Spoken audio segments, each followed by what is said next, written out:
Chabahar port का तमाम control India के पास चला गया है। ये मोदी है तो मुमकिन है मोदी करके दिखाएगा। इनकी बेटियां किस आजादी के साथ पढ़ने जाती हैं। एक तरफ इंडिया जो है, अमेरिकन जो है, वो कह रहे हैं कि दुनिया की हर चीज को ऑल्टरनेटिव हम इंडिया को बना देंगे और चाइना की पोजीशन खराब हो जाएगी। ये आप सिर्फ आप उसमें आ जाएं, आप फार्मास्यूटिकल में आ जाएं, आप मैन्युफैक्चरिंग में आ जाएं, आप एप्पल में जा जाएं, किसी चीज में भी जो है वो आ जाएं। इंडिया को आपको पता है, India is known as the pharmacy of the world. 70% of the vaccine जो है वो ग्लोबल हेल्थ एजेंसीज को, world health organization and UNICEF वगैरह को, वो इंडिया से जाती हैं। एंड पर्टिकुलरली जो मिडिल इनकम कंट्रीज हैं वहाँ पे।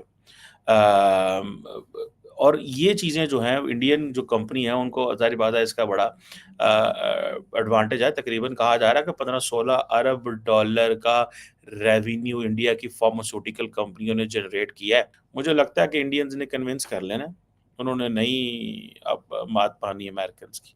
उसकी वजह यह है कि इंडिया के इंटरेस्ट बहुत बड़े हो गए हैं यार। इंडिया के इंटरेस्ट वो नहीं है जो पहले हुआ करते थे। अगर इंडिया, आप मुझे सिर्फ एक चीज़ का जवाब दे दें, अगर इंडिया पूरे इंडियन ओशन के अंदर पेट्रोलिंग कर रहा है, ठीक है, और पेट्रोलिंग कर रहा है, और मैंने आपको कई दफ़ा ये मिसाल दिया कि डॉक्टर जयशंकर सिंगापुर में बैठ के कहता है कि ये तुम्हारे घर में जो अमेज़न के ऑर्डर आ रहे हैं ना, this is because we are protecting the shipping lens.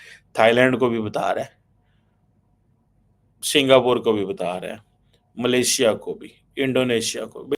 So India अपनी सप्लाई, इंडिया की 1.4 बिलियन आबादी है, उनके लिए सस्ता तेल लेना बहुत ज़रूरी है। ठीक है, वहाँ पे उन्होंने अपनी इन्फ्लेशन को तो चेक किया हुआ है, मॉनिटर कर रहे हैं। उनकी इन्फ्लेशन, हमारी तो 25-30% है, वो तो डबल डिजिट पे नहीं जाने देते इन्फ्लेशन, इतने बड़े मुल्क की। बड़ी बात होती है आपके 1.5 अरब की आबादी हो and you don't let the inflation to be a double digit, single digit पे वो अपनी इन्फ्लेशन चला रहे हैं। सो ये चीज़ें हैं, इसमें आप देखते हैं कि क्या होता है। इंडिया और ईरान की चाबहार पोर्ट की 10 साला डील में क्या क्या होगा और क्या पाकिस्तान को बाईपास किया गया है, जरा इसके ऊपर बात की लेते हैं। देखिए, अभी तो ईरान के प्रेसिडेंट रईसी विजिट करके गए हैं पाकिस्तान का, तो अभी कुछ दिन के अंदर ही अब ये खबर आ रही है कि इंडिया और ईरान ने 10 साला डील कर ली है और इस 10 साला डील में अब ईरान की चाबहार पोर्ट का तमाम कंट्रोल इंडिया के पास चला गया है। अब चाबहार पोर्ट का कंट्रोल कंप्लीटली, मुकम्मल तौर पर इंडिया के पास है।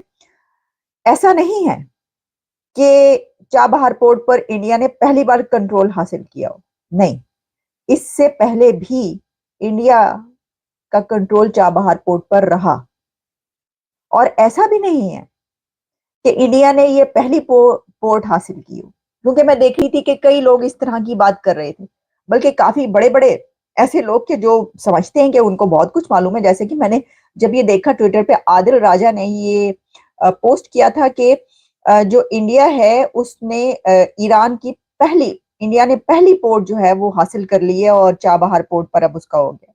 मैंने लिखा कि ये पहली पोर्ट नहीं, इंडिया तो कई एक पोर्ट्स अब तक हासिल कर चुका है दुनिया में, और इसके ऊपर हम प्रोग्राम भी कर चुके हैं अगर आपको याद हो, जिसमें हाइफा पोर्ट भी है इसराइल के, जिसमें ओमान की पोर्ट भी है, जिसमें म्यांमार के सितवे पोर्ट भी है और चाबहार पोर्ट भी है। तो चाबहार पोर्ट पहले भी इंडिया के पास रही, लेकिन फर्क यह है कि इंडिया के पास पहले 10 इयर्स के लिए नहीं थी, वो साल साल का एग्रीमेंट हुआ करता था।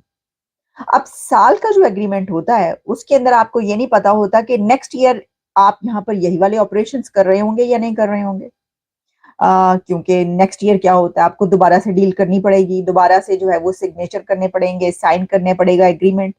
तो करना चाहेंगे नहीं करना चाहेंगे, क्या होगा। तो उस पे मैं देख रही थी कि डॉक्टर जयशंकर ने इस हवाले से जो गुफ्तगू फरमाई है, उनका भी यही कहना था। आप जरा उनका एक दो सेंटेंस सुन लें कि उन्होंने ये क्या कहा है कि अब क्यों फर्क है, और पहले भी उनके पास थी लेकिन आखिर क्या उनको क्यों 10 साल का मुआहिदा करना पड़ा।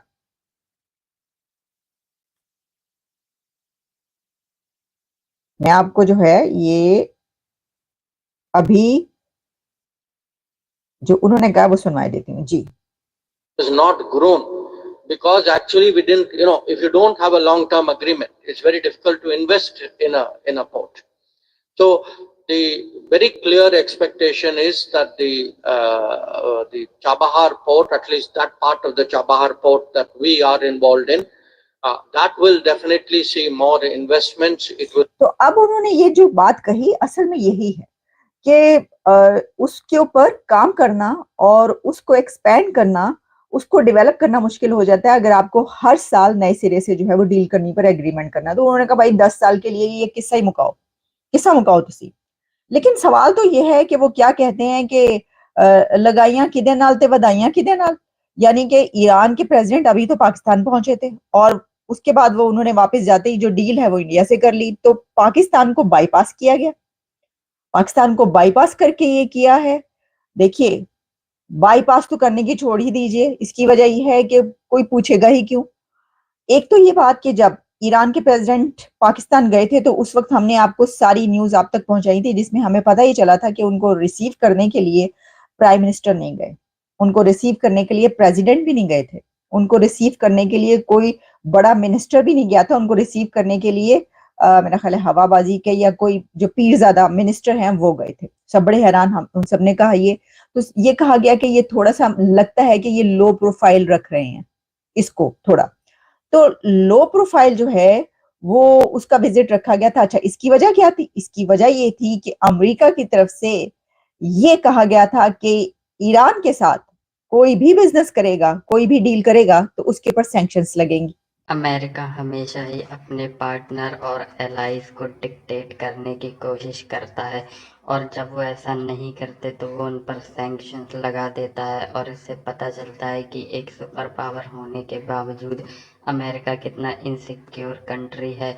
और जब कोविड का दौर था तब अमेरिका ने पूरा प्रयास किया भारत को रोकने का कि वो रशियन ऑयल ना खरीदे। इसके लिए अमेरिका ने उस वक्त भारत को बहुत ज़्यादा धमकी भी दी, लेकिन भारत ने अपने नेशनल इंटरेस्ट को देखते हुए अमेरिका की एक नहीं सुनी और रशियन ऑयल इंपोर्ट करना बंद नहीं किया और इसी वजह से भारत के अंदर इन्फ्लेशन भी नहीं आई। अब हाल ही में जब भारत ने ईरान के साथ एक डील करी है चाबहार पोर्ट को लेकर, भारत ने बोला है कि भारत चाबहार पोर्ट पर लगभग 120 मिलियन US डॉलर इन्वेस्ट करेगा, जिसके बाद अमेरिका ने फिर से धमकी देते हुए भारत को बोला कि अगर भारत ईरान के साथ कोई भी संबंध रखेगा और कोई भी बिजनेस करेगा तो हम भारत के ऊपर सैंक्शंस लगा सकते हैं। हालांकि भारत के साथ अमेरिका ऐसा नहीं कर सकता क्योंकि भारत इस वक्त बहुत ही ज़्यादा इम्पोर्टेंट कंट्री है, ना सिर्फ अमेरिका बल्कि पूरी दुनिया के लिए। लेकिन एक बात साफ है कि जिस तरह भारत अपने नेशनल इंटरेस्ट के सामने किसी की नहीं सुनता, इसी तरह इस बार भी भारत अमेरिका की एक ना सुनकर ईरान के साथ पूरी डील करेगा और बिजनेस भी